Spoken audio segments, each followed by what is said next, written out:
Hello দর্শক, আপনারা জানেন আজকে সারাদিন কিন্তু বৈষম্য বিরোধী ছাত্র আন্দোলনের যে কর্মসূচি চলছে, বোলাকেট থেকে তারা কিন্তু শাটডাউনে এসেছে। আজকে সারাদিন এইভাবে শাটডাউনেই পার হলো, একটু পরেই সন্ধ্যা ঘনিয়ে রাত নামবে।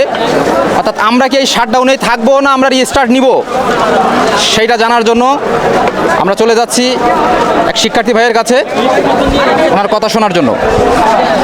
আমরা আজকের মতো সন্ধ্যার আগে পর্যন্ত হচ্ছে কি অবরোধটা চলবে, সন্ধ্যার পরে শাটডাউন ক্লোজ করে দিব।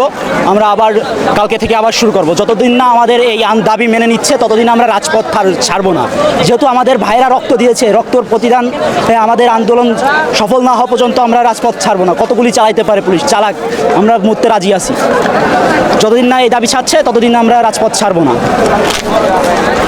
দর্শক, শুনলাম এক শিক্ষার্থী ভাইয়ের কথা। ওনার কথা একটাই, বা উনি না, ওনার কথার সাথে সমস্ত যত শিক্ষার্থী এখানে আছে সবাই কিন্তু কথা মিলিয়েছে যে আমরা দাবি মানতে হবে, আমাদের দাবিটা যৌক্তিক, আমরা কোনোভাবেই এই দাবি না মানলে আমরা রাজপথ ছেড়ে যাব না।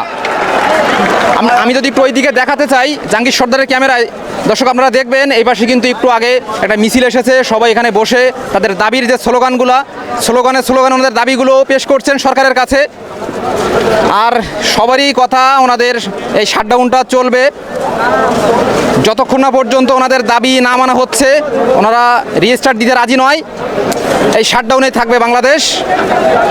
সবার অভিব্যক্তি বা অভিমত এমনটাই ছিল। দর্শক, আমি একজন মুক্তিযোদ্ধার নাতি। আজকে আমি এই আন্দোলনে আসছি। 18তেও আমি রাস্তায় নামছিলাম, আজকেও আমি রাস্তায় নামছি। যতবার ছাত্র সমাজ রাস্তায় নামবে ততবার আমি রাস্তায় নামবো। আমার নানা যুদ্ধ করছে, আমাদের প্রতিবন্ধী বানাই দিয়ে যায়নি, যে তাদের জন্য আমাদের হচ্ছে কোটা লাগবে। আমি সুস্থ সবল, আমি একজন ইঞ্জিনিয়ার। হ্যাঁ, আমার মেধার জোরে আমি ইঞ্জিনিয়ার হয়েছি, আলহামদুলিল্লাহ। আমার কোটা ফোটা কিছু চাই না। আমাদের শীত দ্বারা শক্ত আজীবন তাই থাকবে, এটাই।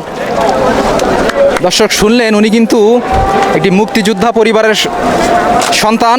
অর্থাৎ ওনার মনের কথা কিন্তু এইটাই যে আমি আমার মেধার জোরে আমার অবস্থান তৈরি করতে চাই। আমি কোনো কোটা দিয়ে নয়, কোনো কোটার মাধ্যমে আমি আমার জায়গা তৈরি করতে চাই না, আমার মেধার জোরে আমি আমার স্থান তৈরি করব।